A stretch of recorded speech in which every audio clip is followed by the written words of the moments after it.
সবার বাড়িতে এক এক করে আইবুড়ো ভাত খাওয়ার পরে সব শেষে বিয়ের আগের দিন নিজের বাড়িতে আইবুড়ো অবস্থায় শেষ খাওয়া।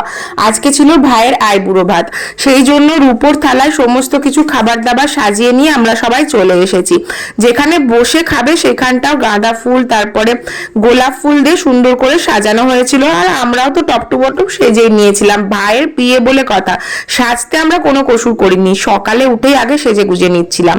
আর এ হচ্ছে আমাদের বিয়ের সব থেকে ক্ষুদে সদস্য, আমার এক বোনের ছেলে। তারপরে সৌম্য খেতে বসে গেল, সবাই আমরা একে একে আশীর্বাদ করলাম। সৌম্য ওখানে বসেই খেয়েছিল, আর আমরা চলে এসেছিলাম ছাদে, যেখানে খাবার দাবারের ব্যবস্থা করা হয়েছিল। সবার বেশ খিদে পেয়ে গেছে, কারণ প্রায় 2:30 বেজে গেছে সমস্ত রিচুয়ালস করতে করতে।